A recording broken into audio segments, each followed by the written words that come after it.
Olá pessoal, nós vamos ter agora o nosso fórum presencial, que é a mesma aula que eu vou trabalhar com os alunos, de forma que todos vocês possam ter acesso e elaborar suas perguntas, tirar suas dúvidas ao longo da semana. Primeiramente, vamos relembrar os três estados físicos da matéria: sólido, líquido e gasoso, cujo fenômeno físico não altera a natureza da matéria, ou seja, se eu tenho água no estado sólido, ela vai continuar sendo água no estado líquido e água no estado gasoso. O que muda, na verdade, é a interação entre as moléculas, que no estado sólido essas moléculas estão bem mais organizadas. No estado líquido elas estão um pouco menos organizadas e no estado gasoso elas estão totalmente desorganizadas. É importante pensar que isso daqui nada mais é do que o ciclo hidrológico na natureza. E a gente só consegue ter o estado gasoso quando a interação entre as moléculas, por exemplo, da água, essa interação intermolecular entre as moléculas ela é rompida. E para romper essa interação, gasta-se muita energia. Então, o processo de se transformar o líquido em vapor é um processo que se gasta muita energia, apesar de nós vermos isso como uma coisa comum no nosso dia a dia. O gás também ele é bastante peculiar, o estado gasoso, ele não tem forma nem volume próprio, e de forma que se eu colocá-lo num volume pequeno, ele ocupa aquele volume pequeno, ele é comprimido. Se eu dou um espaço maior, ele se difunde, né, se espalha em todo o recipiente, ocupando todo o recipiente com uma menor pressão, e de forma que também eu tenho que caracterizar três grandezas, que são as variáveis de estado de um gás, que é pressão, volume e temperatura. Foram justamente essas grandezas que vocês também estudaram, que vocês montaram experimentos para demonstrar, né, como que elas podem influenciar o estado físico de um gás, como que elas podem fazer com que essas leis gasosas, as leis trabalhadas pelos cientistas, foram sendo concluídas. Importante a gente lembrar também que a respeito da pressão que um gás exerce. Por quê? Porque ele é formado por moléculas, e essas moléculas então são o quê? São formadoras da matéria que compõe o gás. Então essas moléculas exercem uma pressão dentro de um recipiente. Quando eu falo em pressão atmosférica, exerce uma pressão sobre toda a área que ela está. Então, quando eu falo em pressão, é a força exercida sobre uma determinada área. É como se você pisasse com um sapato, pegasse um salto e pisasse. Vocês vejam a força que a gente faz quando a gente pega com um salto e aperta, faz uma força sobre uma área. Então, nós temos que pensar que todo o ar atmosférico que está sobre nós, sobre toda a matéria que nós estamos convivendo, sobre toda a nossa biodiversidade, ele está exercendo uma pressão e é muito importante. Outra coisa, a questão de unidades da pressão. Se eu olhar no sistema internacional, é Newton por metro quadrado, porque Newton é o símbolo de força, né, unidade de força, e a área em metro quadrado, isso é chamado de Pascal. Mas comumente a gente trabalha mais o ATM, e o milímetro de mercúrio, que também é chamado de Torr, porque foi Torricelli quem fez esse experimento. Um ATM, se eu colocar em quilopascal, é 101,325 quilopascal. E um ATM corresponde a 760 milímetros de mercúrio, que foi também muito trabalhado dentro dos nossos exercícios. Assim como um ATM corresponde a 1,03 vezes 10 a quinta Newton por metro quadrado. Ou seja, 100 mil Newton por metro quadrado uma atmosfera corresponde. Olha só, pessoal, que não é pouca coisa. 100 mil newtons de força para 1 metro quadrado de área, quando eu falo em uma atmosfera ao nível do mar. Influência da altitude. Outra coisa que a gente viu, né? Que se nós tivermos a uma altitude ao nível do mar, nós temos uma pressão e uma temperatura. Mas se nós tivermos uma altitude maior, né? Uma altitude maior altitude, a pressão vai ser menor. Assim como também a temperatura, se eu comparar a temperatura de fervura, de ebulição de uma substância, vai ser menor quanto maior a altitude que você estiver fazendo esse experimento. Porque a gente tem que imaginar, como eu também já mostrei na videoaula para vocês, que é como se fosse uma coluna de ar sobre nós e sobre o objeto. Então, quanto maior a altitude, menor essa coluna. Então, mais fácil de sair para as bolhas de água ou da outra substância estourarem e acontecer a fervura. Então, quanto maior a altitude, menor o ponto de ebulição. Sobre volume, é importante então também, outra coisa que a gente trabalhou muitos exercícios, a questão das unidades de volume. 1 litro, 1000 ml. Tá? 1 decímetro cúbico, 1000 centímetros cúbicos. 1 metro cúbico, 1000 decímetros cúbicos, ou 1 metro cúbico é a mesma coisa que 1000 litros. É muito comum essa unidade na nossa vida. A gente fala, pega uma caixa d'água de 1 metro cúbico, é a mesma coisa de 1000 litros. Né? E 1 litro é a mesma coisa que 1 decímetro cúbico. Então é interessante pensar, pessoal, que ml, 1 litro é 1 decímetro cúbico e 1 ml é 1 centímetro cúbico. Então se eu falar para vocês, olha, eu tenho 100 ml, é a mesma coisa de ter 100 centímetros cúbicos. Ah, eu tenho 100 litros, é a mesma coisa de ter 100 decímetros cúbicos. 1 litro é igual a 1000 ml.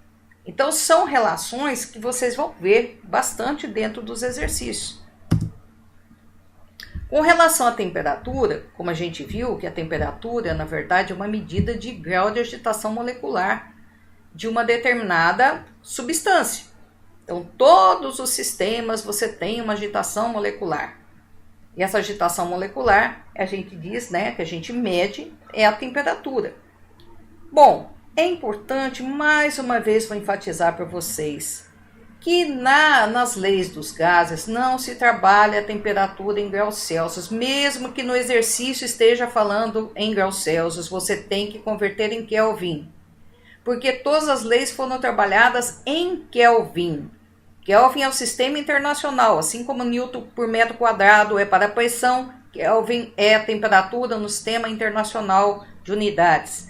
Então, o que eu faço? Para transformar em Kelvin, basta somar mais 273.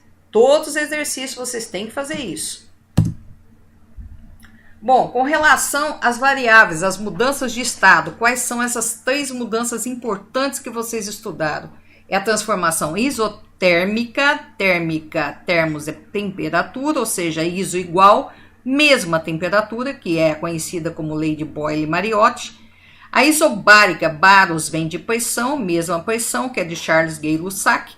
E a isocórica ou isovolumétrica, que é o mesmo volume, que também é de Charles Gay-Lussac. Para trabalhar essa questão dessas variações, eu prefiro começar pela equação geral dos gases, quando você trabalha todas as variáveis, variando tudo, pressão, volume e temperatura. De forma que a lei geral dos gases fica P-V-T. Pressão vezes volume sobre temperatura inicial, pressão vezes volume sobre temperatura final. Dessa lei dos gases, você pode ser tirada a equação dos demais transformações que nós vamos ver. Por exemplo, quando você tem a questão da transformação isotérmica. Quando você tem isotérmica, pega-se novamente aquela mesma equação geral dos gases, P-V-T. Se a temperatura é constante, então corta a temperatura, você vai ficar com o quê? P-V. E veja que nessa equação, a pressão e o volume são inversamente proporcionais. Dá para perceber isso aqui? Dá. Olha só, gente, quanto maior a pressão, menor o meu volume. Quanto menor a pressão, maior o volume. Então, por exemplo, se eu tiver aqui 10 de pressão, meu volume aqui pode ser 2. E se eu tiver 5 de pressão, meu volume pode ser o quê? 4. Então, são inversamente proporcionais. Eu poderia botar um número aqui e pedir para vocês, calcula esse que está aqui. Ora, dá para fazer isso? Dá. Basta usar a equação P-V. Um exemplo aqui bem prático, quando alguém agita uma garrafa de Coca-Cola, a temperatura constante, quando eu agito, eu aumento a pressão, consequentemente aumento o volume. Você vai ver que o gás começa, até aquelas borbulhas, né, que começa a formar de espuma da Coca-Cola querendo sair. Então isso a gente vê nos refrigerantes. É um exemplo de transformação isotérmica. E vocês fizeram lá os experimentos de vocês mostrando essa transformação. Um exemplo aqui. 15 litros de uma determinada massa gasosa encontra-se uma pressão de 8 atm, a temperatura é de 30 graus Celsius. Ao sofrer uma expansão isotérmica, seu volume passa para 20 litros. Qual será a nova pressão do gás? Gente, a partir do momento que falou isotérmica, a temperatura é constante, né? Então, eu não preciso, na verdade, me preocupar com essa temperatura, colocar aqui 30 graus, não preciso, porque a temperatura vai ser a mesma. Então, se aqui é 30, no final vai ser 30 também. O que eu posso tirar daqui? A pressão inicial é de 8, o volume inicial é de 15 litros. Se ele passa para 20 litros, né? Então, eu aumentei o volume, qual será a nova pressão? Ora, gente, são inversamente proporcionais. Então, se eu aumento o volume, né, o que vai acontecer? Vai diminuir a pressão. Aplicando na fórmula PV, colocando aqui 8 atm vezes 15 litros, a pressão final, quero saber, 20 litros. Corto litro com litro, não aqui 20, né? Aqui eu corto se eu errado. Mas litro com litro eu corto e fica o quê? Pressão 6 atm. Transformação isobárica, né? O que acontece na transformação isobárica? Nesse caso, a pressão é constante. Então, pegando de novo por Votop-Viti, corta a pressão, vou ficar com o quê? Votop-Viti. Agora, elas são diretamente proporcionais, tanto que vocês vejam que aqui passa a reta na origem e mostra o quê? Que aumentando a temperatura, aumenta o volume. Olha só, aumentando a temperatura, o volume aumenta proporcionalmente, tá? A gente vê isso, é normal. Quando eu faço uma maior temperatura, os gases tendem a bater na parede e aumentar o volume quando eu tenho uma pressão constante. Exemplo, leite fervendo a pressão normal. Se você tem uma pressão normal, começa a ferver o leite, né? Se você aumenta a temperatura, o leite está fervendo, ele tende a derramar, porque ele aumenta o seu volume. Muito bem, um exemplo aqui é 27 graus, um gás ocupa 500 centímetros cúbicos. Ó, centímetro cúbico é volume. Que volume ocupará a menos 73 graus Celsius, sendo a transformação isobárica? Isobárica é pressão constante. Então, eu não preciso me preocupar com a pressão. Eu tenho que olhar a temperatura e o volume. A temperatura é 27 graus. Lembra, pessoal? Soma com 273. Muita gente erra porque joga na fórmula a temperatura em graus Celsius para depois, no final, transformar em Kelvin. Não, você tem que transformar imediatamente em Kelvin. Essas fórmulas só foram construídas e baseadas para a temperatura em Kelvin. Então, aqui, 300 Kelvin, volume 500 centímetros cúbicos, a temperatura aqui, menos 73 com 273, 200 Kelvin, qual vai ser o volume? Então, trabalhando a fórmula, né, que nós temos Votop-Viti, aplicando aqui 500 centímetros cúbicos sobre 300 Kelvin, V1 sobre 200 Kelvin. Ah, eu posso jogar em centímetro cúbico? Posso, porque aqui eu tenho volume do outro lado também, eu não tenho nada que me implique e diga que eu tenho que passar em litros. Não é necessário. Quando você tem uma igualdade, o que você não pode fazer é usar unidades diferentes, por exemplo, usar centímetro cúbico aqui, e usar decímetro cúbico aqui, ou usar centímetro cúbico aqui, e usar litro do outro lado, aí não dá. Mas se você mantiver, por exemplo, o centímetro cúbico, a tua resposta vai ser em centímetro cúbico. Aí, se estiver solicitando no exercício que você achasse em litros, aí sim você ia passar para litros. Tudo bem? Bom, a isocórica, o que acontece? Na isocórica ou isovolumétrica, nós temos um volume constante. Então, pegando a mesma fórmula por Votop-Viti, e agora, se eu tenho um volume constante, eu corto o volume, eu fico com o quê? Votop-Viti. Nesse caso, a gente percebe também, quanto maior a temperatura, maior a pressão. É óbvio, né, gente? Quanto maior a temperatura, maior que será a pressão que as moléculas vão exercer sobre o volume do recipiente. Aqui o volume é constante, mas a pressão vai aumentar. As moléculas vão estar mais agitadas quanto maior a temperatura que eu colocar nelas. Diretamente proporcional. Exemplo, uma água dentro de uma panela de pressão, né? Então, o que vai acontecer? Aquela panela de pressão, a pressão vai ser muito maior. Nesse caso, então, a temperatura também vai ser muito maior, a agitação vai ser maior, tanto que os alimentos cozinham muito mais rápido, porque a temperatura aumenta devido ao aumento da pressão.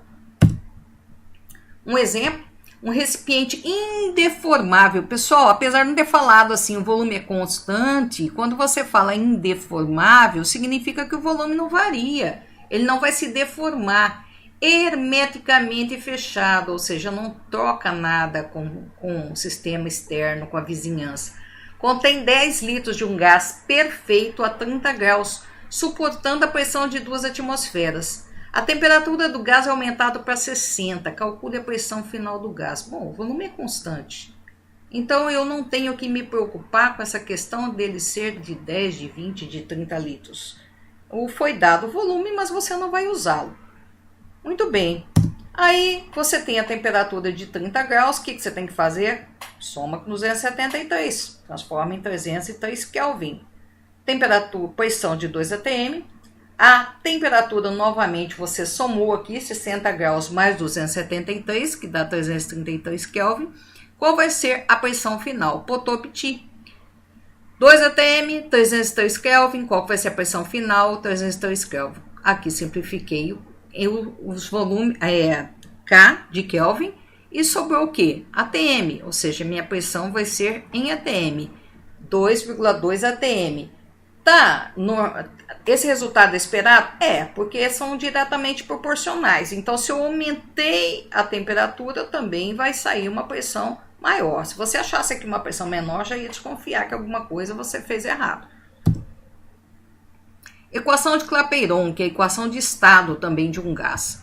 PV igual a nRT. Bom, isso daqui também no material eu explico de onde veio, como é que faz.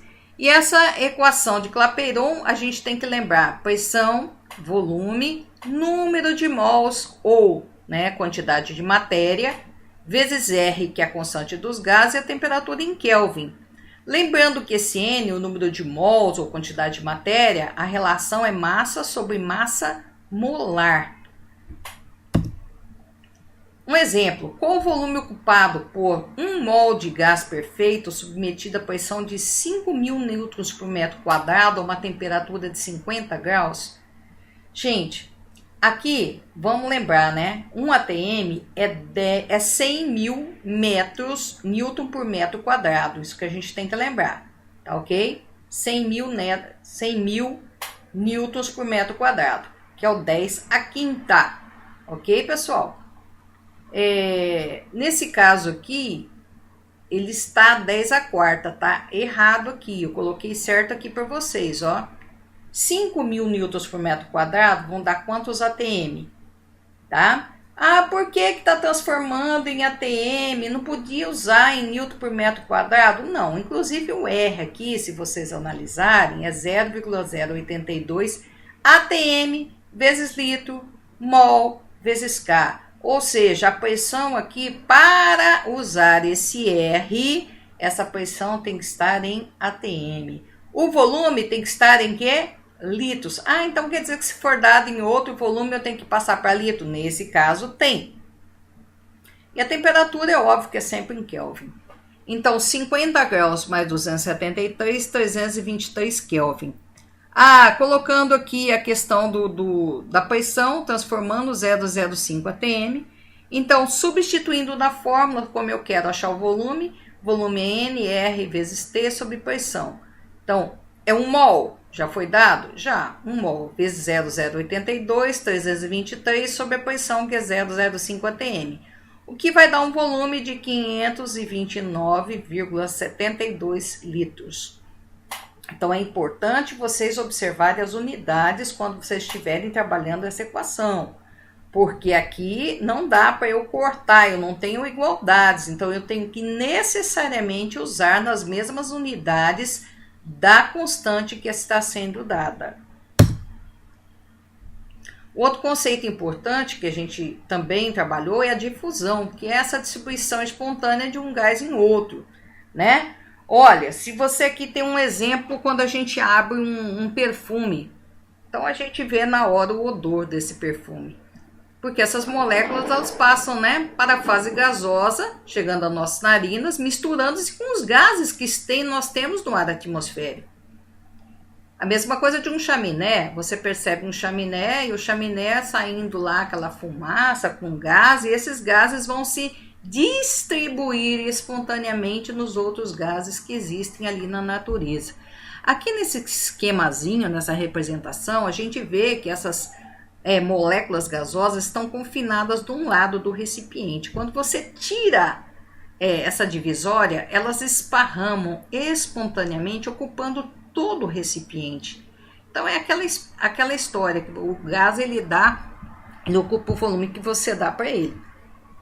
E devido à difusão é que a gente sente os bons e os maus cheiros também. Se você tem uma fossa, por exemplo, você sente o cheiro da fossa, porque esses gases saem livremente da fossa, esparramando-se pelos outros gases que nós temos na atmosfera até chegar às nossas narinas. É diferente de efusão. A efusão é um tipo de difusão do gás, só que através de um orifício, né? Nesse caso, por exemplo, a gente enche uma bolinha para um aniversário, um balão de aniversário, e depois de um tempo você percebe que ele está murcho. Por que ele murchou? Murchou porque ele tem poros, e os gases eles têm essa propriedade de atravessar os poros para sair, para escapar, né? Que chama-se efusão. Então você vai perceber que a bolinha murcha, assim como também quando a gente tem um recipiente de garrafa PET guardando refrigerante, um recipiente de vidro. A gente percebe que o recipiente da PET, ele tem uma durabilidade menor. Por quê? Porque pelos poros que existem na PET, na garrafa PET, aquele gás carbônico ele vai saindo. E aí você toma aquele refrigerante que parece meio choco, sem graça. Porque o que na verdade dá a graça, entre aspas, do refrigerante é justamente o gás carbônico. E, por exemplo, aqui foi colocada a mesma coisa naquela esqueminha de você segurar o gás de um lado, só que aqui tem um orifício. Veja que essa barreira não foi retirada, mas mesmo assim o gás ele escapa por um orifício. Então isso é comum, né, gente? A difusão dos gases através dos orifícios. A lei de Graham, ou de Graham, ela diz que a velocidade de fusão ou de efusão de um gás é inversamente proporcional à raiz quadrada de sua densidade. Inversamente proporcional. Se eles estiverem nas mesmas condições de temperatura e pressão, nós podemos também colocar que a velocidade de difusão de um gás é inversamente proporcional à raiz quadrada de suas massas molares. Pessoal, muita gente nos exercícios está colocando VA sobre VB, MA sobre MB. Não, é inversamente proporcional à raiz quadrada. Então, é VA sobre VB, MB sobre MA. É o inverso, ok? Outra coisa importante que a gente pode pensar é que quando a gente está comparando as velocidades de dois gases nos exercícios, ou mais gases, quanto mais leve, ou seja, quanto menor a massa molar desse gás, maior a velocidade. Então, quando a gente num exercício pede qual a relação entre as velocidades desses gases, na verdade a gente está perguntando assim, qual que vai ter maior velocidade? Quantas vezes a velocidade de um A vai ser maior que a velocidade de B? É isso que a gente quer saber. Quantas vezes um gás é mais rápido que o outro? Então, o Graham, ele conseguiu, né? O Graham conseguiu fazer essa estimativa, que é muito importante. Quando você tem a dispersão de um gás no ambiente, perguntar assim, tá, mas qual que vai andar mais rápido no ambiente? Qual a velocidade com que ele anda? Então, isso é importante também nos cálculos do meio ambiente. Bom, agora eu vou entrar nas questões que foram trabalhadas na avaliação online 1, para a gente conversar um pouquinho, né? E discutir, de repente, alguma dúvida que ficou. A calibração dos pneus de um automóvel deve ser feita periodicamente. Sabe-se que o pneu deve ser calibrado a uma pressão de 30 libras por polegada quadrada. A gente vai no posto de combustível e a gente calibra o pneu do carro, pneu da moto, pneu da bicicleta. Em um dia quente, a uma temperatura de 27 graus Celsius. Supondo que o volume e o número de mols injetados são os mesmos, qual será a pressão de calibração em ATM nos dias mais frios em que a temperatura atinge 12 graus? Pessoal, quando ele fala aqui nesse exercício que o volume são os mesmos, quer dizer, o volume do pneu vai continuar sendo o mesmo. O que vai variar aqui na calibração é a pressão em relação à temperatura. Então, uma transformação isocórica ou isovolumétrica, e a relação é o Poteau-Petit, P1 sobre T1, P2 sobre T2, lembrando que são diretamente proporcionais. Eu tenho uma pressão de 30 libras por polegada quadrada, tá? Vamos lembrar aqui, um ATM é 15 libras por polegada quadrada, isso foi dado para a gente considerar. Então, 30 libras vai ser relativa a quanto? A 2 ATM. Por que eu estou transformando em ATM? Porque o exercício pediu a pressão em ATM. A temperatura inicial 27 graus, lembrando de passar para Kelvin mais 273, 300 Kelvin. Temperatura final 12 graus, passando também, somando 273, 285 Kelvin, ou seja, diminuiu a temperatura. O que você já vai imaginar? Ora, se diminuiu a temperatura, se são diretamente proporcionais, eu vou esperar que a minha pressão seja o quê? Menor no final. E de fato, 2 ATM sobre 300 Kelvin, P2 sobre 285.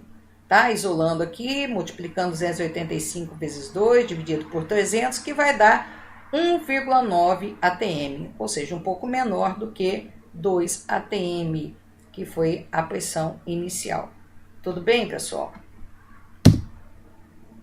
Segundo, o dióxido de carbono, CO2, conhecido popularmente como gás carbônico, que inclusive eu fiz lá um fórum sobre a questão dos gases de efeito estufa, dentre outros, é utilizado nos refrigerantes e para fazer o gelo seco. Então ele não é só um gás analisado sobre a questão ambiental, mas também ele é muito usado por outras coisas, como o próprio refrigerante, né? Que ele é usado ali para gaseificar os refrigerantes, para gaseificar as águas minerais, assim como o gelo seco.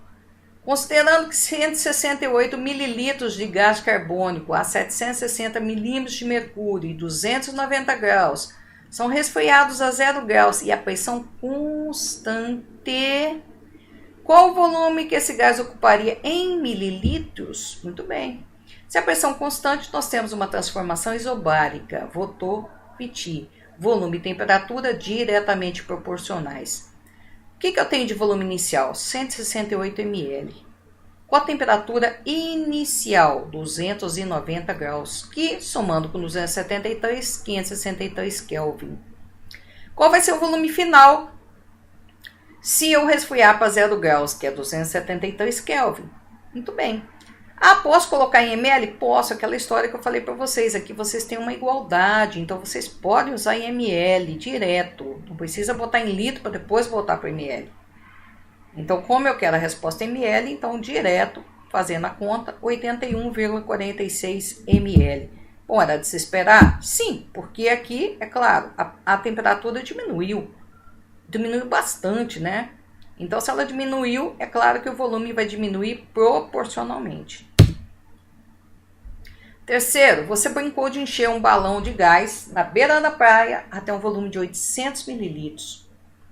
E fechou. É bem grandezinho o balão, né? 0,8 litros, né? E em seguida subiu numa encosta próxima, carregando o balão até uma altitude de 900 metros, né? Bem altinho, né, pessoal? Quase 1000 metros de altitude. Onde a pressão é 10% menor do que ao nível do mar. Isso que nós conversamos já lá atrás, que a pressão é diretamente proporcional, ela é inversamente proporcional à altitude. Então, maior altitude, menor pressão. Considerando que na praia e na encosta a temperatura seja a mesma, então já estamos dando a dica que é uma transformação isotérmica.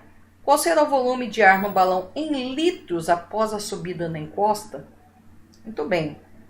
Transformação isotérmica, Poveau, PV. Pressão e volume inversamente proporcionais. Qual que é o meu primeiro volume? 800 ml. Você já está perguntando no final em litros, vamos já transformar. Né? 1 litro, 1000 ml. Então, 800 ml, 0,8 litros. A pressão em 1 atm, ela é ao nível do mar, né? Aqui falou, não, mas a gente sabe que o nível do mar, a pressão é de 1 atm, ou 760 milímetros de mercúrio. Mas vamos jogar aqui, 1 atm. Qual vai ser o V2 em litros? Bom, aí a pergunta é, ela é 10% menor, como é que eu faço isso? Gente, 1 atm é 100%, nível do mar. 10% é X, 0,1 atm. Então, eu quero diminuir 10%, né, desse valor. Então, basta pegar 1 atm menos 0,1 atm, que foi o que diminuiu. Então, minha P2 vai ser o quê? 0,9 atm, 10% menor que o nível do mar. Colocando aqui na fórmula, nós temos 1 atm inicial, volume inicial 0,8 litros, volume final, pressão final lá em cima da montanha de 900 metros, 0,9 atm. Qual vai ser o meu volume final? Volume final, 0,88 litros. Ah, por quê? Porque são inversamente proporcionais. Né? Se eu tenho lá uma menor pressão, eu vou ter um maior volume, que foi o que realmente foi constatado aqui. Né? Vocês vejam que diminuiu a pressão e, proporcionalmente, aumentou o volume de dentro do balão. Por quê? Porque a pressão atmosférica sobre o balão ela é menor.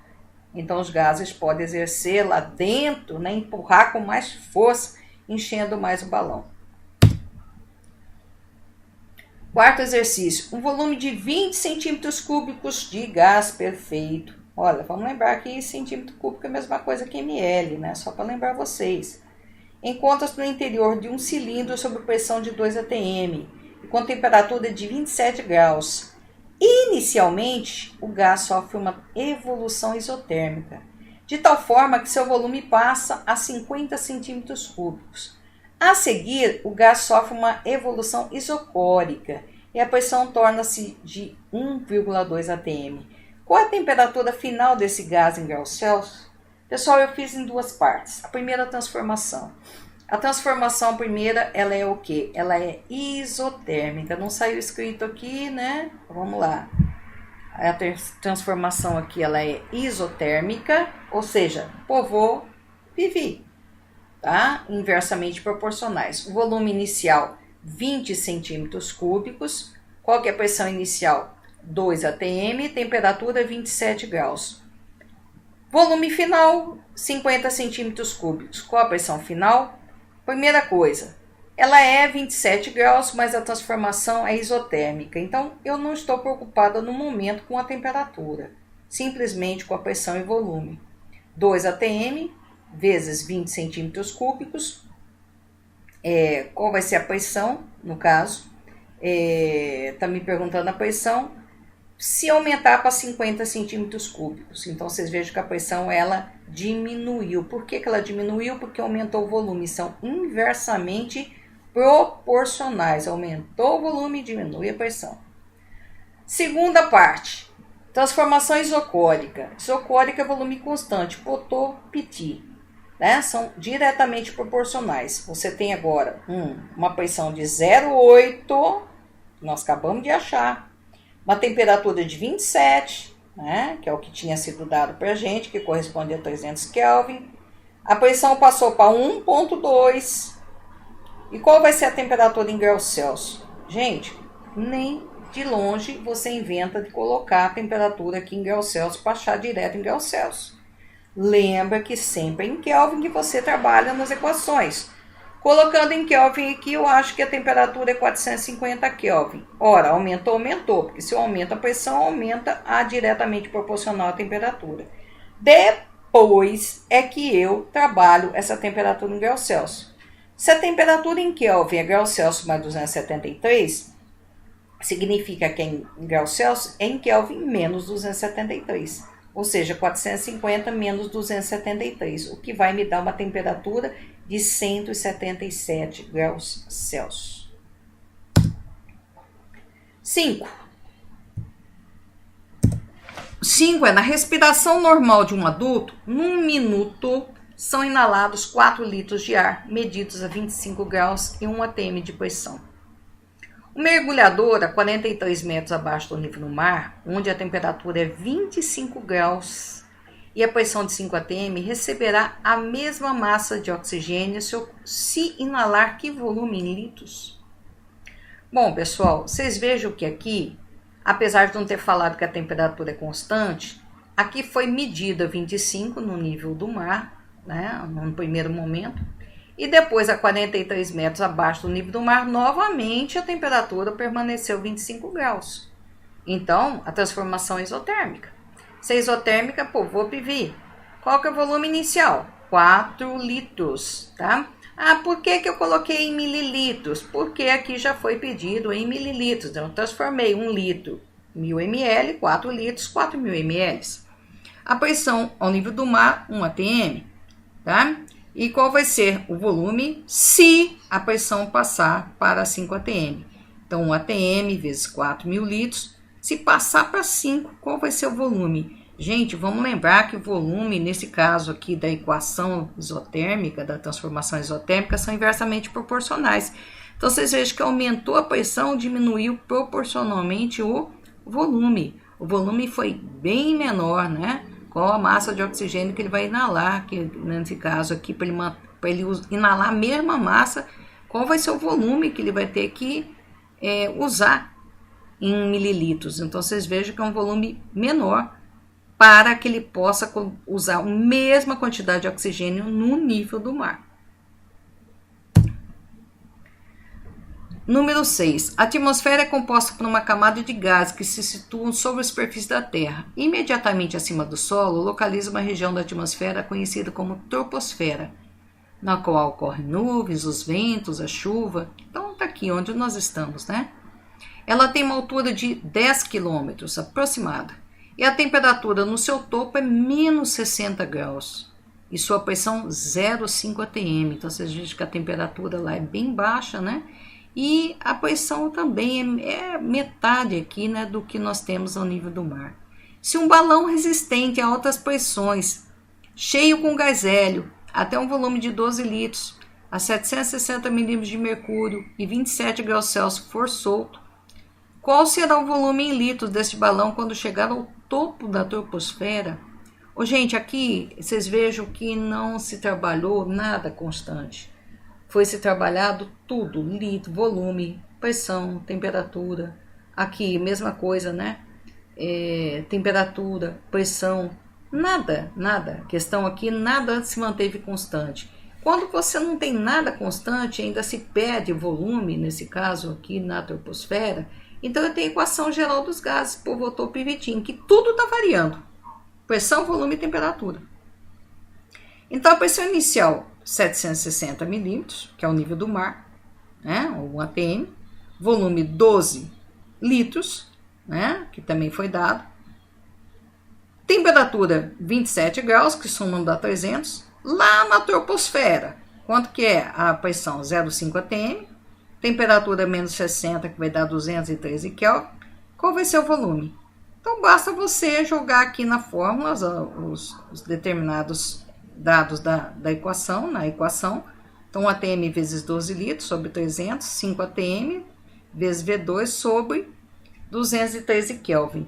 E você vai encontrar o volume de 17,04 litros lá em cima. Por quê? A gente, de certa forma, estava aguardando isso, sim, porque lá em cima a pressão ela é muito menor. Você veja que ela é metade praticamente do nível do mar. Um outro detalhe, né? Eu poderia ter usado em milímetros de mercúrio, sim, mas eu também teria que transformar aqui o 0,5 em milímetros de mercúrio. Então, optei por transformar 760 em 1 atm, que é bem mais fácil, tá ok? Mas eu poderia ter usado. E transformei, né? Usei, se a gente usou em litros aqui, o volume sai em litros aqui, tá? Se ele tivesse pedido em ml, aí você transforma no final. Bom, As pesquisas número 7 sobre materiais utilizados em equipamentos esportivos são direcionadas em função dos mais diversos fatores. No ciclismo, por exemplo, é sempre desejável minimizar o peso das bicicletas para que se alcance o melhor desempenho do ciclista. Dentre muitas, uma das alternativas a ser utilizada seria inflar os pneus da bicicleta com gás hélio, por ser bastante leve e inerte à combustão. Qual seria a massa de hélio necessária para inflar um pneu 0,4 litros de volume, com a pressão correspondente de 6,11 atm e 25 graus Celsius?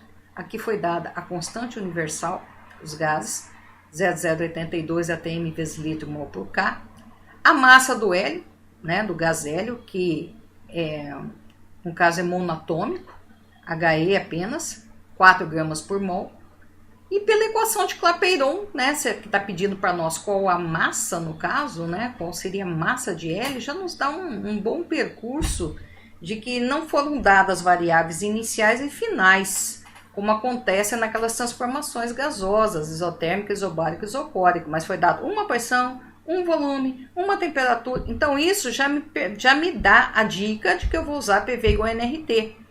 Mas lembrando que PV igual a nRT, aqui me pediu massa. Eu posso achar o N para depois trabalhar N igual a massa sobre massa molar no final? Posso. Eu optei aqui para já trabalhar de uma vez. Você pode fazer em duas partes. Então, PV igual massa sobre massa molar vezes R vezes T. Pressão 6,11, o volume 0,4 litros. Ah, por que litros? Vamos lembrar aqui, gente, litros, ATM, pressão em ATM, a massa que eu quero saber, 4 é a massa molar, aqui 0,082, e a temperatura transformando 25 graus Celsius em Kelvin, cuja massa, então, nós achamos que é 0,4 gramas de gás hélio, que seria usado para encher esse pneu da bicicleta. Um outro exemplo, uma amostra de 2,2 gramas de gelo seco, dióxido de carbono sólido, sublima, e uma vez no estado gasoso é colocado em um recipiente fechado de 1 litro, submetido a temperatura de 27 graus Celsius. Determine a pressão dessa amostra expressa em milímetros de mercúrio. Olha, gente, uma outra coisa é esse dado aqui em relação à constante universal dos gases. Queria lembrar vocês que quando a constante é trabalhada para a pressão em milímetros de mercúrio, ela não é 0,082, ela é 62,3 milímetros de mercúrio vezes litro mol por K. Você pode falar assim, mas eu não posso usar 0,082? Pode, mas vamos lembrar que aí você vai achar a pressão em ATM, e aí depois naquela relação, um ATM, 760 milímetros de mercúrio, aí tantos milímetros de mercúrio, X ATM, você tem que transformar no final. A opção fica você quem faz aí, se você quiser usar 0,082. Como eu já informei aqui no exercício, essa constante dos gases em milímetros de mercúrio, então dá para usá-la. Assim como a massa molar do CO2 foi mostrada também e dada aqui no exercício, 44 gramas por mol. Então, como está pedindo a pressão, como também eu já mostrei no exercício anterior, no número de mols, massa sobre massa molar. Pressão que eu quero saber, o volume é de 1 litro, a massa 2,2 gramas, né, que foi dado para a gente, 44 é a massa molar, o R 62,3 é a temperatura de 300. Consequentemente, eu já acho direto a minha pressão em milímetros de mercúrio, porque eu usei o R 62,3. Então, se eu não tivesse usado, 0,082, a minha pressão eu encontraria em ATM, é aí que eu transformaria em milímetros de mercúrio. Tranquilo? 9. O indivíduo encontra-se no centro de uma sala de forma quadrangular, ou seja, uma sala em forma de quadrado. Em cantos opostos dessa sala são quebrados no mesmo instante frascos idênticos, sendo um que contém gás amônia, NH3, e o outro gás ácido sulfídrico, H2S. Aplicando a lei de Graham para esses dois gases, qual será a relação entre as duas velocidades de difusão? Bom, nesse caso, os gases vão se difundir na sala de aula, de modo a ocupar o espaço todo que eles puderem. eles vão se difundir, né, e espalhar entre os outros gases que tiver naquela sala. Aqui não foi dado para nós direto a massa molar, mas eu posso achar. Né? Foi dado a massa atômica do hidrogênio, do nitrogênio e do enxofre.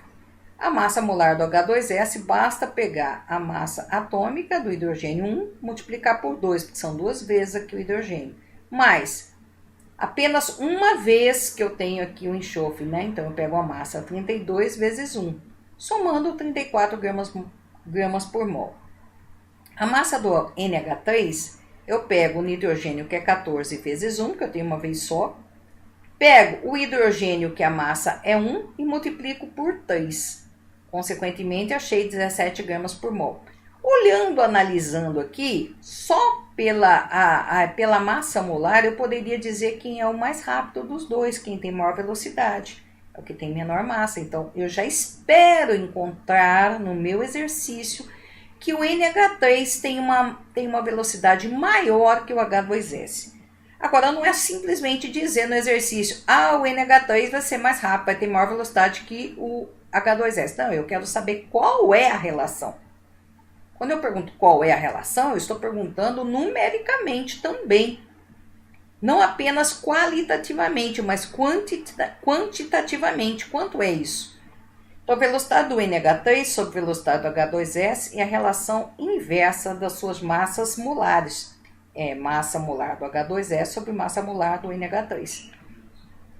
Massa molar 34 sobre 17. Gente, propriedade aqui de raiz quadrada, eu posso dividir um pelo outro. 34 por 17, raiz quadrada de 2. Que vai dar 1,41. Então, a relação dá 1,41. Ou eu, mostrando agora quem é mais rápido, velocidade de NH3, basta passar a velocidade de H2S multiplicando vezes 1,41. Então, a velocidade do NH3 ela é 1,41 vezes maior do que a velocidade do H2S. Tudo bem? Outro exercício. A velocidade de difusão do gás hidrogênio é igual a 24 km por minuto em determinadas condições de pressão e temperatura. Nas mesmas condições com a velocidade de difusão do gás oxigênio em quilômetros por hora, mudou a unidade. Então, vamos analisar. A velocidade do gás hidrogênio, 24 km. Do O2, quero saber. A massa do H2 é 1, a massa molar, vezes 2, 2 gramas por mol. Massa molar do O2, do gás oxigênio, é 16, que é a massa atômica, vezes 2, 32 gramas por mol. Por aqui, é óbvio que dá para perceber e já estimar que a massa do hidrogênio vai ser maior que a velocidade do gás hidrogênio vai ser maior que a velocidade do gás oxigênio, visto que tem menor massa molar. Transformando aqui, já que eu quero saber o resultado final em quilômetros por hora e quero comparar, 24 quilômetros para 1 minuto. Ele está falando que é 24 quilômetros por minuto. Se eu quiser saber em hora, veja só, eu sei que 60 minutos tem 1 hora. Então, 60 minutos vai dar que velocidade? Tirando aqui, então vai ser 1.440 quilômetros por hora. Então, 24 quilômetros por minuto é a mesma coisa que 1.440 quilômetros por hora. Colocando velocidade de H2 sobre velocidade de O2 igual a raiz quadrada de massa molar de O2 sobre massa molar de H2. Eu tenho aqui a velocidade de H2? Tenho. Foi me dada. É quanto?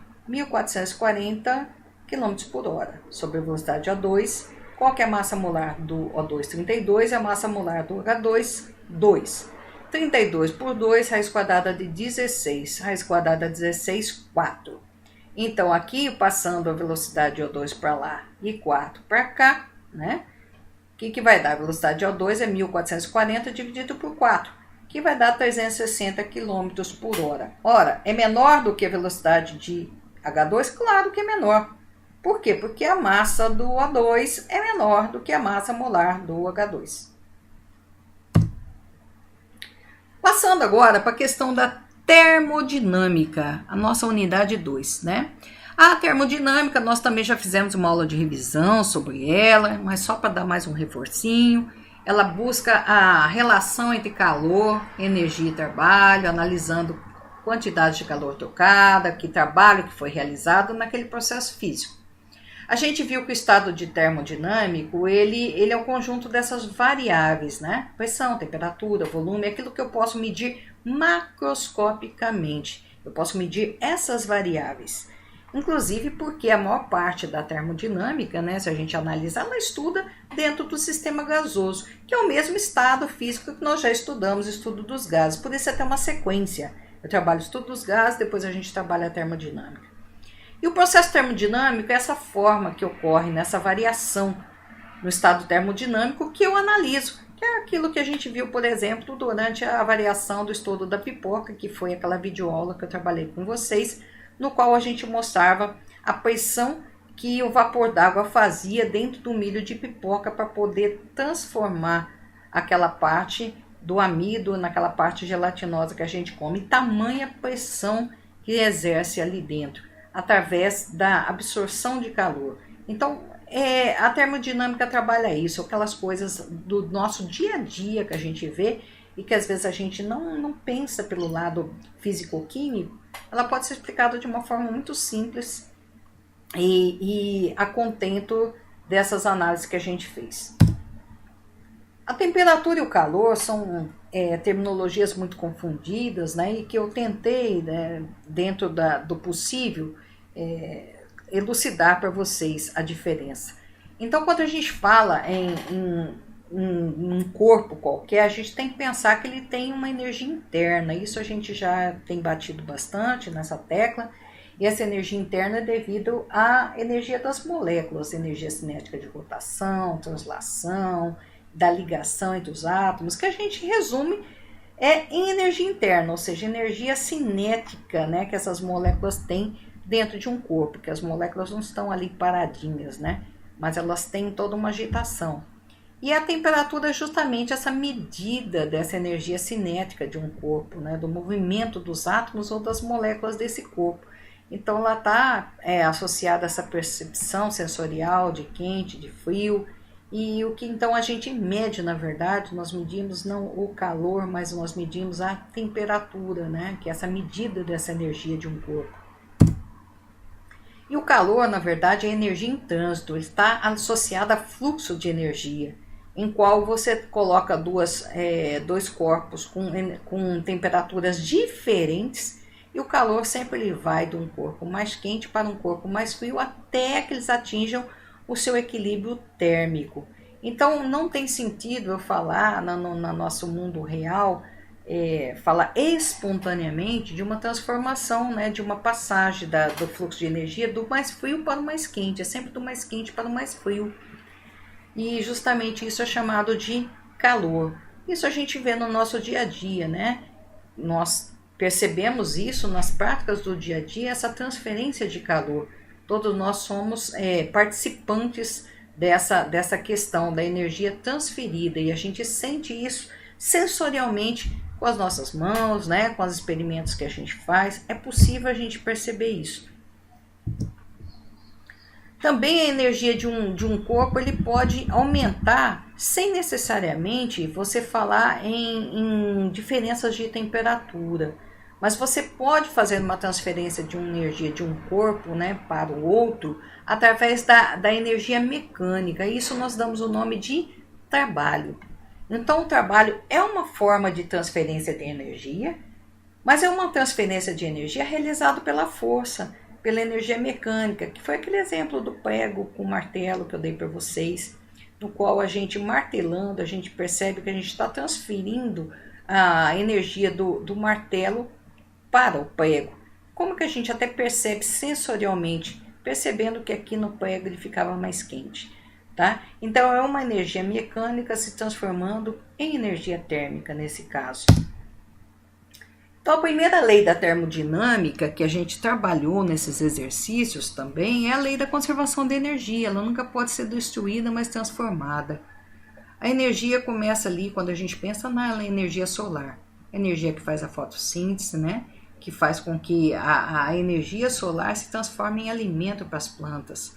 Então, ela é transformada em energia química que nutre as plantas. E essas plantas depois podem ser usadas como carvão, como formas também de energia para outros sistemas. É a energia potencial que eu tenho numa hidrelétrica que transforma, gira a minha turbina e transforma em energia elétrica. Então nós temos tudo que nós temos ao nosso redor é em formato da lei da conservação de energia. Energia solar, que se transforma também em energia elétrica. São a energia química que nós temos nas pilhas, né, que se transforma em energia elétrica. Então nós temos muitos sistemas da natureza no qual a gente observa a lei da conservação da energia. Em qualquer processo termodinâmico, a energia pode ser transferida de um sistema para o outro, que é o que a gente acabou de ver, sob duas formas. Ou sob a forma de calor, que é o calor em trânsito, de um corpo mais quente para um corpo mais frio, ou sob a forma de trabalho, que é a energia mecânica, né? O trabalho ele faz com que essa energia desempenhe, né? A energia mecânica, ela passe a energia para um outro sistema ou para a sua vizinhança. E é claro, pessoal, que seja sob qualquer uma dessas formas, né, de calor ou de trabalho, você vai ter uma variação da energia interna de um sistema. E essa variação de energia interna de um sistema, ela é possível ser calculada, que nada mais é do que o calor trocado pelo sistema e o trabalho envolvido nessa transformação. Então, essa variação de energia interna é o Q, que é o calor trocado pelo sistema, menos o trabalho envolvido nessa transformação. E essa equação que nós usamos para os nossos exercícios, que inclusive vocês fizeram na avaliação 2. Uma coisa importantíssima que a gente tem que bater na tecla sempre, quando a gente vai trabalhar esses exercícios da primeira lei da termodinâmica, é que quando uma quantidade de calor é absorvida por um sistema, a gente considera o que é positivo. Até as reações endotérmicas, os processos endotérmicos que absorvem calor. E quando ela é cedida pelo sistema para a sua vizinhança, o que é negativo, ou seja, aquela reação exotérmica, ou sistema exotérmico no qual libera calor. Quando um trabalho é realizado por um sistema, então ele realiza o trabalho do sistema para a vizinhança, nós temos um T positivo. E quando o trabalho é realizado sobre o sistema, nós temos um T que é negativo, um trabalho negativo. Então, se a gente não observar essas considerações, né, os exercícios também não vão sair a contento. Um exemplo, né, eu optei por trabalhar sempre esse sisteminha aqui, para que vocês possam usá-los nos exercícios. ΔU é Q menos T. Por exemplo, qual que é esse caso aqui? Eu tenho um sistema, tá? E eu quero saber a variação de energia, sendo que entrou uma quantidade de calor, ele absorveu 4.180 kJ de calor, e exerceu um trabalho do sistema para a vizinhança de 2.000 joules. Veja, pessoal, se o calor entrou para o sistema, ele é o quê? Ele é positivo. Então, positivo. Menos é o da equação. Se o trabalho foi exercido sobre a vizinhança, ele é positivo também, tá? Então, 4.180 menos 2.000. Então, ΔU, a variação da energia interna, ela aumentou a energia interna do sistema, o gás esquenta. Quanto que aumentou? 2.180 joules. Então, houve um acréscimo de 2.180 joules de energia dentro daquele sistema, devido às variações de calor e trabalho que ocorreram. Um outro exemplo, letra B. Você tem uma entrada de 4.180 joules, mas foi exercido um trabalho sobre o sistema de 2.000 joules. Qual a variação de energia interna? Muito bem, se entrou a quantidade de calor, foi absorvida, a gente considera positivo, 4.180. Esse negativo é da fórmula e o trabalho foi exercido sobre o sistema, então T é negativo, menos 2.000. Menos com menos mais. Então, somando aqui, deu 6.180. Então, consequentemente, houve um aumento de energia interno naquele sistema de 6.180 joules. O gás esquenta. Bom, nesse caso agora, nesse terceiro exemplo, foi liberado 4.180 joules de calor e foi exercido sobre o sistema um trabalho de 2.000 joules. Veja, gente, que nesse caso você tem um calor que está sendo liberado. Quando o calor está sendo liberado, né, está sendo cedido, o que é negativo? Menos 480. E nesse caso, como o trabalho está sendo exercido sobre o sistema, ele também é negativo. Menos com menos, mais. Menos 480 com mais 2.000, menos 2.180. Então, o gás esfria. Tá? Nesse caso aqui, ele teve, né, uma perda aí de 2.180 joules. Ok, pessoal? Nesses casos de cima, o sistema expandiu. Nesse caso aqui, o sistema comprimiu. Certo? É importante a gente pensar nisso. O ΔU pode ser zero? Pode. Uma transformação isotérmica, quando a temperatura não varia. Se a temperatura não vai variar, a minha variação interna não vai acontecer. Tá? Eu não tenho variação interna, então toda transformação isotérmica, a variação da energia interna ela é zero. Eu posso ter um trabalho igual a zero? Tem. Numa transformação isocórica, o volume do gás não varia, então eu não consigo fazer uma variação pelo trabalho. O que pode ser igual a zero? Sim, numa transformação adiabática, o gás não recebe e nem perde calor. Sabe, lembra da garrafa térmica? Seria um exemplo, digamos, adiabático, se a gente não ficasse abrindo e fechando toda hora.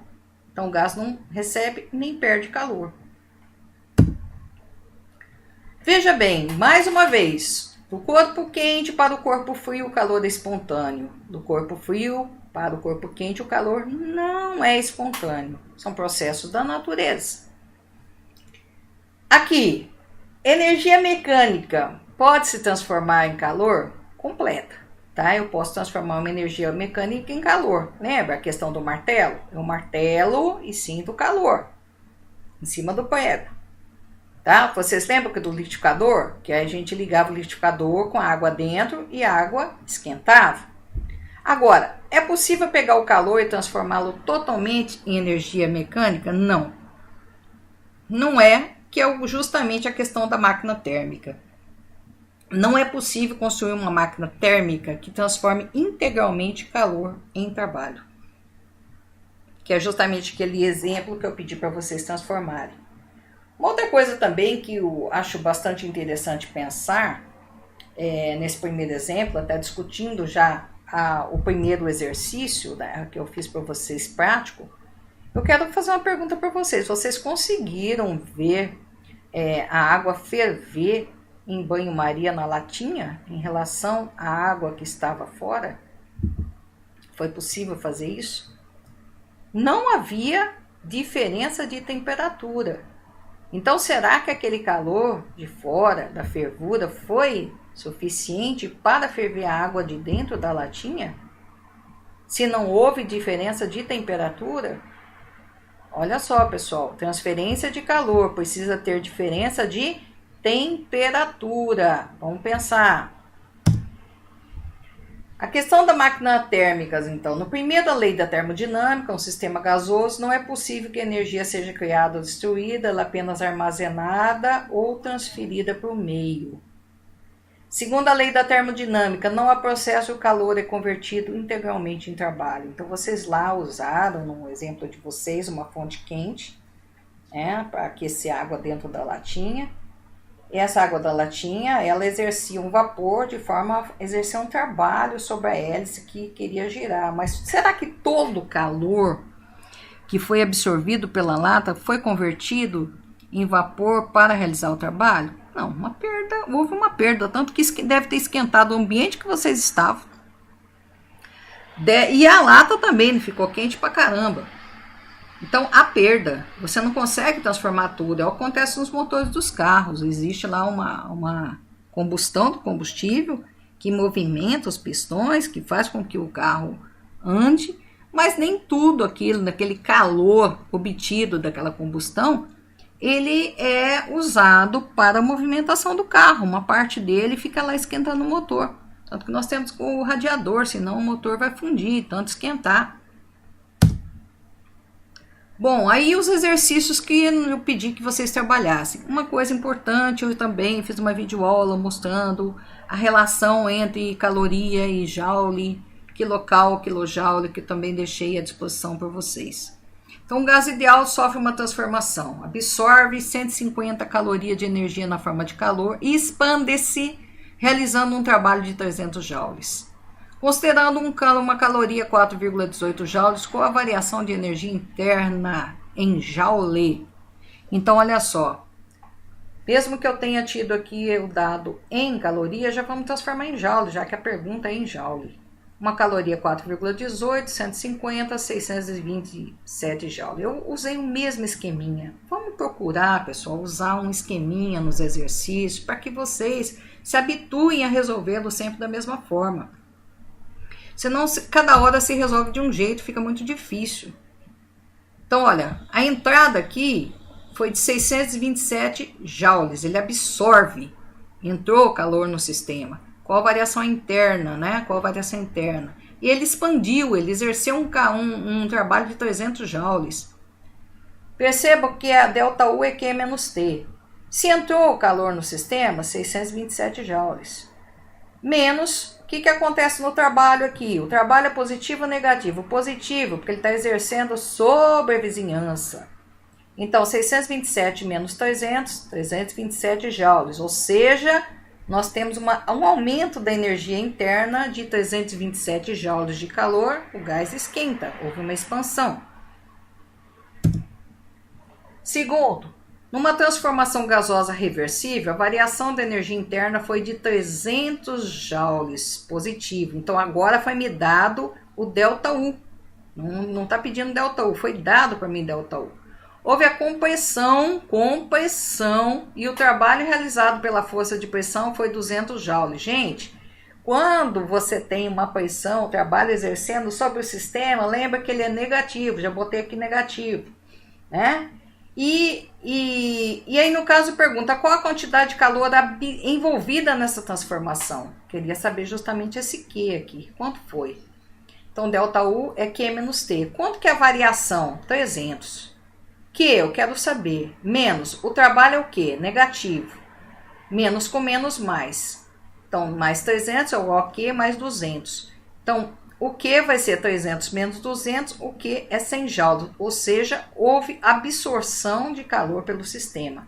Então, aqui perguntou, o gás nessa transformação cedeu ou recebeu calor da vizinhança? O Q é positivo, então ele recebeu calor da vizinhança. Bom, no terceiro, um sistema transfere calor para a sua vizinhança. Então, bora lá, já colocar a transferência aqui, setinha para fora. Um total de 200 calorias. Verifica-se que o sistema se expande, né? Realizando um trabalho de 150 joules. Expande para fora. 150 joules. Considerando uma caloria 4,18, calcule qual a quantidade de energia cedida pelo sistema em joule. Então, uma caloria 4,18. Se é 200 calorias que o sistema cedeu, 836 joules. Como ele cedeu, eu já coloquei o Q negativo aqui, para a gente não esquecer que toda vez que cede, o Q é negativo. Trabalho expandido, Q, trabalho positivo. Então, ΔU é Q menos T. O Q negativo, menos 836, menos trabalho positivo. Então, menos 836, menos 150, o que vai dar menos 986 joules. Então, teve uma variação de menos 986 joules. Ou seja, o gás esfria e é uma compressão, ok? Nesse caso. Quarto, em um sistema gasoso fechado, é exercido um trabalho de 70 joules. É exercido um trabalho, ou seja, um trabalho sobre o sistema. Então, a gente pode já colocar como menos 70 joules. Enquanto é comprimido, perde 100 joules para a vizinhança. Então, se é menos 100, está perdendo. Então, qual vai ser a variação da energia interna? Q menos T. Se ele está perdendo é 100. E se o trabalho exercido também sobre ele é negativo. Menos com menos, mais. Então, a variação, houve uma perda aqui de menos 30 joules. O gás esfria e ele é comprimido. Bom, outra coisa, essa aqui é a questão das unidades de calor trabalhada em um sistema simples, né, de água, que a gente fez com aquecimento, no conceito de caloria, que é muito importante, vocês que vão ser professores, instarem os conceitos. Então aqui é o mesmo tipo de exemplo que eu também mostrei na videoaula, só mudei alguns dados. Um amendoim foi queimado de modo a fornecer energia para o aquecimento de 100 gramas de água. Tá aqui o amendoinzinho queimando, contida numa lata. A temperatura inicial foi de 25 e a final, após a queima total do amendoim, de 42 graus. Considerando que toda a energia produzida na combustão do amendoim foi usada para o aquecimento da água, é claro, né, gente, que nós sabemos que esse sistema aqui é aberto, então parte dessa energia está sendo perdida, mas vamos considerar que toda essa energia liberada da queima fosse absorvida para aquecer essa água aqui. Então, considerando que toda a energia produzida na combustão foi usada para o aquecimento da água e sabendo que a massa do amendoim consumida na queima foi 0,55, quer dizer, queimou 0,55 gramas. Qual o valor calórico de 100 gramas desse amendoim em quilocal? Quer dizer, se eu comer 100 gramas desse amendoim, quanto é que eu vou estar consumindo em valor calórico, em energia? Primeiramente, vamos lembrar o que é o conceito de caloria. Caloria é a quantidade de energia para aumentar em 1 grau Celsius a temperatura de 1 grama de água. Então, aumentando em 1 grau Celsius a temperatura de 1 grama de água, eu tenho 1 caloria. É claro que continua a mesma coisa. Se eu aumentar de 1 grau Celsius 100 gramas de água, eu vou ter quanto? X, 100 calorias. Tá? Então, para aumentar 1 grau Celsius a temperatura dessas 100 gramas de água, eu gasto 100 calorias. Então, se eu aumentar 1 grau Celsius, eu gasto 100 calorias. Nesse caso, quanto que foi que aumentou? 42 menos 25 aumentou 17 graus. Qual é a quantidade de energia gasta? 1.700 calorias. Gente, 1 quilocal tem 1.000 calorias, tá? 1 quilocal, 1.000 calorias. Então, 1.700 calorias tem 1,7 quilocal. 0,55 gramas daquele amendoim me deram uma quantidade de energia que eu consegui medir aqui pelas temperaturas de 1,7 quilocal. Consequentemente, se eu usasse 100 gramas, se eu queimasse 100 gramas desse amendoim, quanto que eu teria de energia? X, que dá 309,09 quilocal. Então, vocês vejam que 100 gramas de amendoim tem bastante caloria. Se eu quisesse trabalhar em quilojoules, bastaria lembrar que 1 quilocal tem 4,18 quilojoules e transformar, que daria bem mais, daria 4 vezes mais que isso. Daria uns 13.300 quilojoules, e muito mais ainda. Tudo bem? Bom, o último exercício é mais uma aplicação prática também dessas questões calóricas que a gente vê muito no dia a dia em relação ao alimento, né? Então, vamos considerar o seguinte cálculo. O gasto calórico para correr a determinada velocidade é o produto de 1 quilocal por hora vezes o peso corporal do indivíduo e a velocidade em quilômetro por hora. Por exemplo, uma pessoa que tenha 70 quilos está numa velocidade correndo de 7 km por hora. Como é que eu faço o gasto dela? Eu pego 1 hora vezes 70 quilos vezes 10 km por hora. Então, é 1 quilocal por hora, né? Tá certo? Então, vai dar 700 quilocal, tá? Nesse caso, para esse exemplo dado, diga quantos minutos esse indivíduo, né? Essa mesma pessoa aqui precisará correr na velocidade que ele está correndo de 10 km por hora para queimar a quantidade calórica ingerida em um sanduíche que tenha 2 fatias de 35 gramas de queijo Minas e um hambúrguer de 150 gramas. Dado, uma fatia de 35 de queijo Minas tem 66 quilocal e um hambúrguer de 100 gramas, 295 quilocal.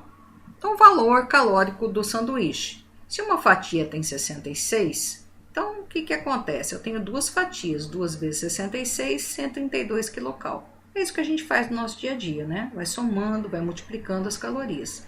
Se o hambúrguer tem 100, de 100 gramas tem 295, 150 gramas X. Ou então, basta multiplicar um hambúrguer e meio vezes 295, que dá na mesma, 442,5 quilocal. Somando o total 132 com 442,5 dá 574,5 quilocal, que é o sanduíche.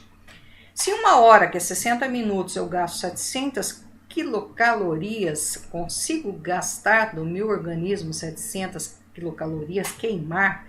Então, para eu queimar esse sanduíche comido aí, essa pessoa de 574,5 quilocal, esse mesmo indivíduo vai gastar 49,24 minutos. Quer dizer, um pequeno sanduíche, que não foi nem pão aí, né, gente? Foi só hambúrguer e queijo. Ele vai precisar correr aí praticamente 50 minutos para queimar isso. Então, vocês imaginam aí a nossa sobrecarga no organismo o dia inteiro. É óbvio que o nosso organismo, para trabalhar, precisa de uma quantidade calórica por dia, que varia da altura, do peso, da atividade física, da situação de saúde que a pessoa se encontra.